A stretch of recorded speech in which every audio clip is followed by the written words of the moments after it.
Hello and welcome to part 2 of the veneering adventures. I got busy and forgot to turn the camera on, unfortunately. But we have veneer on for the second time. Now I'm using a product called Heat Lock, and it's iron-on veneer adhesive. And this is what was used in one of the videos I saw by a professional woodworker who was doing radiuses tighter than these. And both he and the instructions that come with this adhesive tell you to put on a very, very thick layer of glue on both pieces and then let it dry. And that's what I did. And I actually bought a small roller specifically for the purpose of rolling the adhesive on, and I put a good heavy layer of adhesive on the veneer and a good heavy layer of adhesive on the cabinet itself and let it dry until it was no longer tacky. Then I positioned everything and I sprayed it down with something called Super Soft, which is a veneer softener. It softens the wood fibers so that they'll bend more readily. And I let that soak in for a while. Then I ironed on the top and got that good and secure. Sprayed on some more of the softener and ironed around the corners. And every time I found a little soft spot where it might not have adhered. Oh, why didn't this come back on? Oh, that's why it didn't come back on. You go back over it, and the instructions the instructions for this adhesive say after everything's dry, sprinkle a little water on it, and if you see it bubbling, there might be an area that did not adhere. Just re-iron it, and they said you can do that several times until it is completely bonded to the wood. And I scorched it a little bit there, but that should sand out. But what I'm doing now is I'm just looking for any area on the radius that appears soft, and I'm just going back over it with the iron and bonding it down. Yeah, that firmed it right up. And I'm doing that because we know the area where the louvers are, or the openings for the speaker are, were very uneven. I've been over those 2 or 3 times. Now it's hard to tell whether it's the veneer moving. Like I can feel one of the slots in here, and I can feel a solid area, but it goes up and down a little bit. That's probably the wood underneath giving. Until I hit the block, I can feel it get solid again. So, and there's another area, there's another bar. I can feel every one of them. So I'm just going over this a little bit with the toe of the iron here, and just making sure that those are bonded down. And so far, so good. The heat appears to have the heat in that chemical, the super soft chemical, appears to have done the job. It formed right around the corner without any struggle whatsoever. And I'm just going around and feeling for areas that feel like they might not be bonded. But I think we may have a success story this time. I'm hoping we do.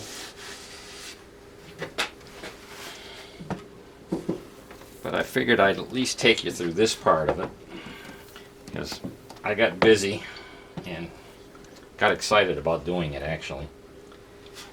Trying not to scorch it. They said run the iron on its hottest setting, but I'm a little bit too chicken for that. I'm about 3/4 of the way up on the heat, and it's certainly sticking.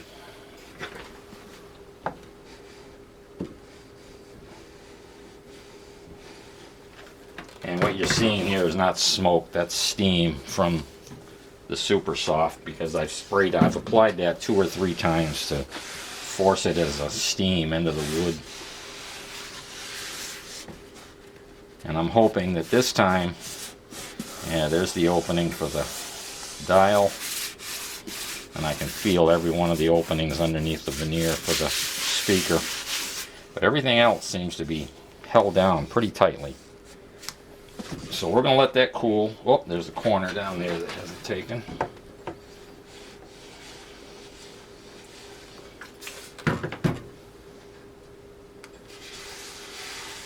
And if I find any edges where it hasn't taken, I'll just squirt a little glue underneath those and iron them down. But so far, everything seems to be coming along.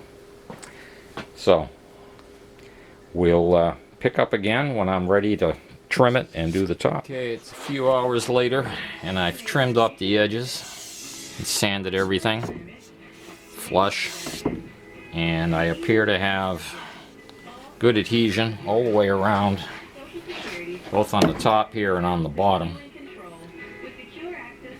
And I got brave and went ahead and pulled out, well, let me drop the camera down here rather than try to tip that up. Alrighty, I got brave and pulled the grill cloth off the inside and gently poked all the way around, and it appears to be totally adhered to all these strips, and all the way around the dial opening appears to be solidly attached. I don't want to push on it too hard. So I'm thinking my next step probably should be to carefully cut these out and trim them up and make sure I've got good adhesion.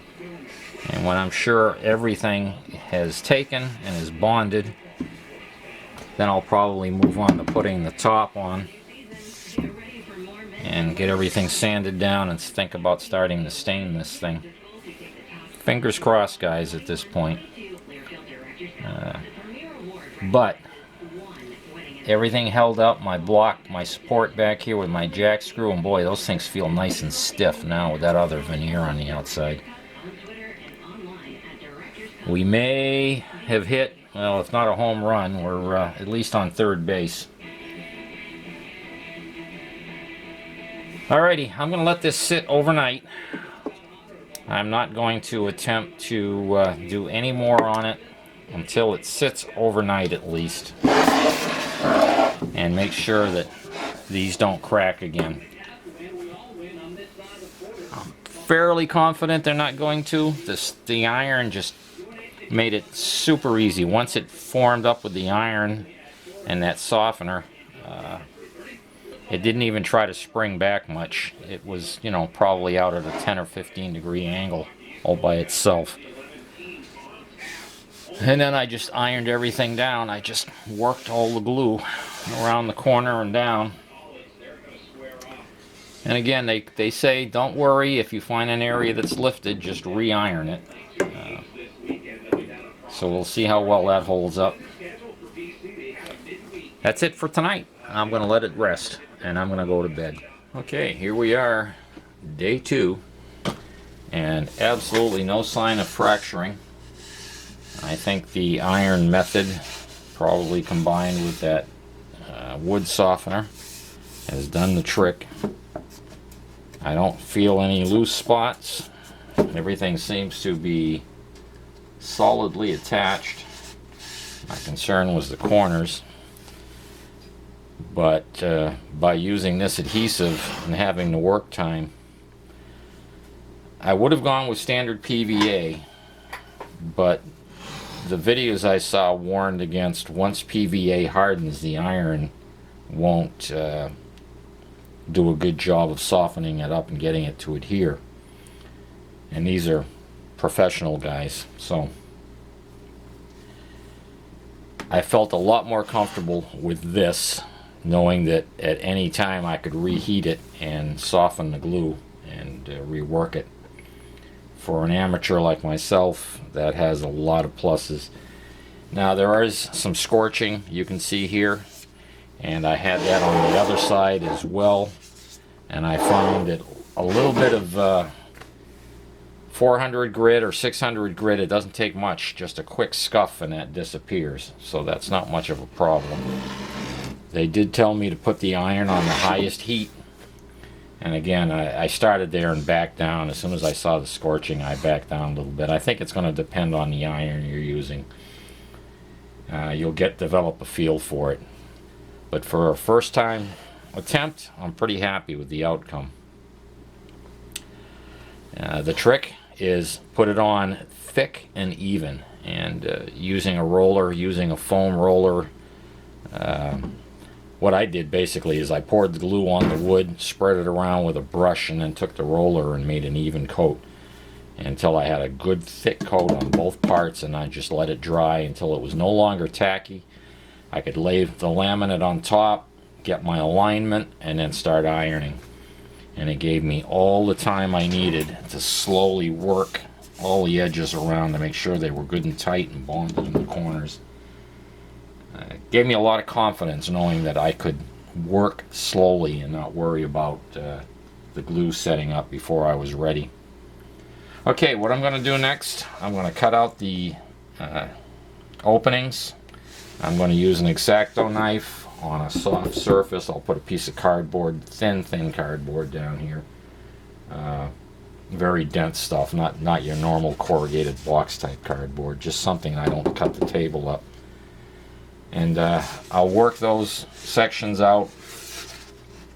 That'll give me a chance to make sure I have good adhesion around all my openings, and if I don't, of course I can just iron them back down in any areas that appear loose. Again, the advantage of using this adhesive. So I'm going to get that done, and we'll pick up from there. Well, I have to tell you, this was utterly nerve-wracking. Worrying about chipping the veneer away from the front. I have one tiny little chip here, but it's very close to the edge. I think I'll be able to sand this in, and that'll disappear. And there's one tiny little spot. I don't know if you can hear that ticking sound right there. And I expected to find a few, because when you're doing this you can't see inside what's going on. So we're going to see if that sticks down.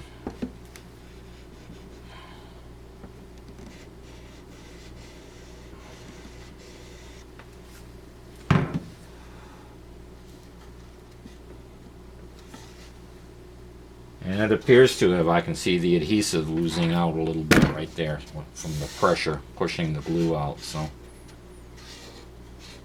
I'll go quickly around all the edges just to make sure they're nailed down.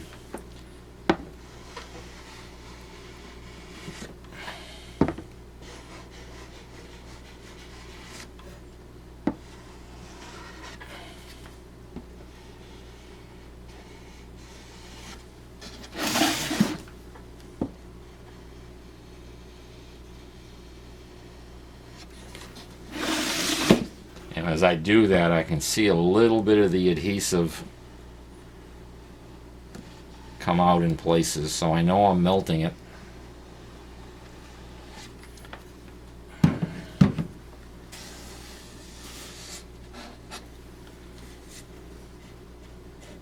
Yeah, I can see the adhesive right there. I'm pretty happy with the way this stuff works. So I'll carefully sand this inwards so that I don't chip any more of the veneer, and then we'll move on and try cutting the louvered section out and see what happens.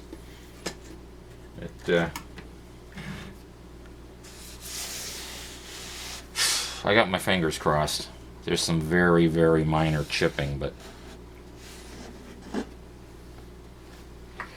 we'll keep going and see where we end up. To get into these rounded corners, I've rolled my sandpaper up into a really tight cylinder so that I can get down in there and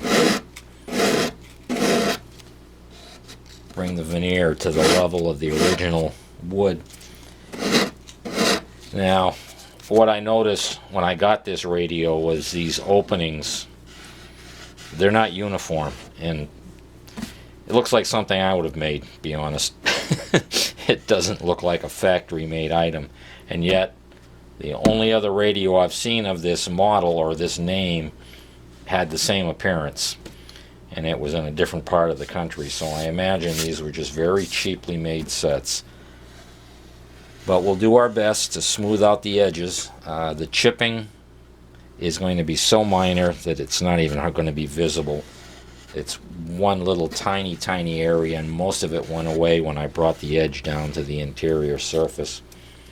So I'm just going to continue on with this, making sure I keep pressing down as I go and staying vertical. And we'll use a board or a something flat for these two edges. These are curved, so I'll have to do those by hand as best I can. That's where we're at. I'll do that and the slots and carry on. Okay. We have cut everything out, sanded all the openings. Probably one of the most nerve-wracking things I've ever done in my life. And I know people are getting upset with the fact that I'm moaning about this. But, you know, I used to mountain bike down Black Diamond trails, ski trails in the summertime, and I'd skiboard or snowboard them in the winter. And I was doing that in my 50s, and that was a piece of cake compared to cutting these things out and sweating out, chipping the veneer. I have one little tiny flake right there, but I think I can sand it out. And I knew these openings were not very uniform, but the more I worked on it, the more I realized how bad they were. So I've done my best to straighten the edges out and make the corners here, the rounded edges, uniform, but there isn't a single radius on this that's the same size. This is different from that, that's different from this one's different from that. It's just, I've been trying to straighten them out. This one's huge compared to that one. That's just the way it was manufactured, and I've done my best to try to blend them in carefully, but I don't want to take out too much material. But I'm pretty happy with those results so far. I did find one more little void over here that I ironed down, and boy, I'm beginning to really like this adhesive. And you can tell from the sound when you start to sand, it sounds hollow, and you realize right away that you found a spot that wasn't glued down. There was one here, and one small one, I forget where else, but they've all attached themselves with a quick application of the iron, and everything's solid. You can pull on the veneer now, and it's good and stiff, and you know, these are nice and stiff finally because they have a layer of wood on both sides of them. Now I'm going to put the top on. That'll be a piece of cake, he says with great confidence. We'll get the top on there. We'll get everything sanded off with either 400 or 600, and then we'll put some samples of different stains on a piece of scrap veneer and see which one we're going to go with. I'm still going to face the hurdle of putting the striper along the top and the bottom here to make it look like the original cabinet, but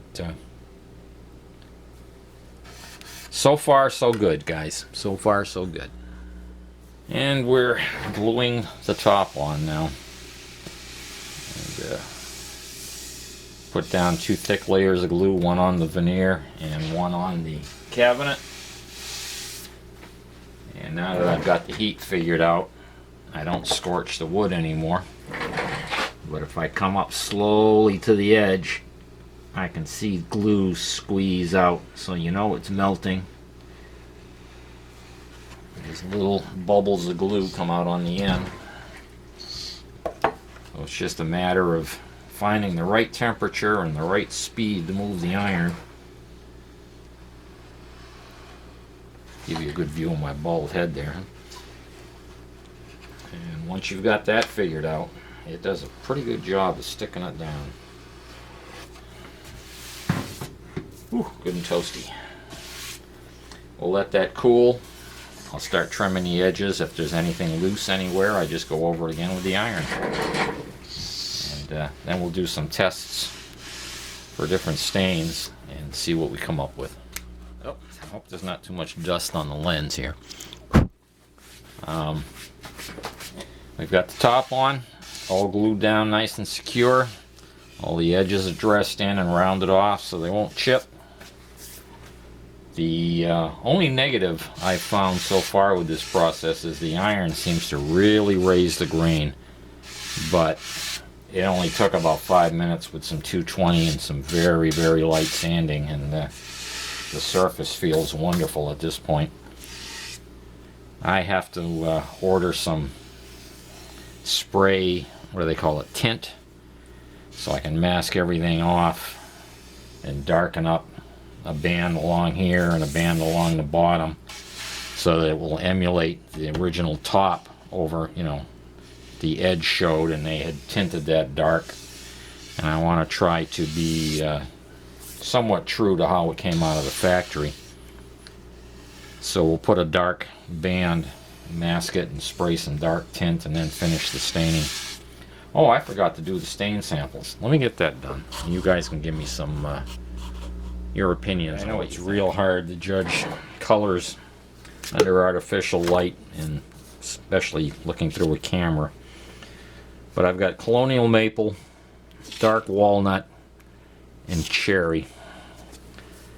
And I think I'm leaning towards the colonial maple. It does a nicer, I think the grain looks a lot prettier there. That's too dark and muddy looking. And that's not too bad, but that's still kind of dark. I like the way the colonial maple makes the grain look. I think that's what I'm going to go with. The walnut's way too dark, kind of depressing. Like I say, the cherry's okay, but I'm leaning towards this one here. I think that'll look pretty good on the cabinet. It'll really make the grain pop. That just muddies it up. Like I say, that's not bad. If I didn't have the colonial maple, I'd probably use that, but I think the colonial maple is the way to go. Let me know what you think. I'm going to wrap this one up for now because I've got to order some tint and do some more light sanding. That's it for now. I'm the radio mechanic. Looks like we might succeed this time. Actually, I'm pretty confident this time it's going to come out okay. My only worry is getting the stripes even and straight, or the banding even and straight. That's a chore, but we'll just take our time and get it right. See you soon. Bye.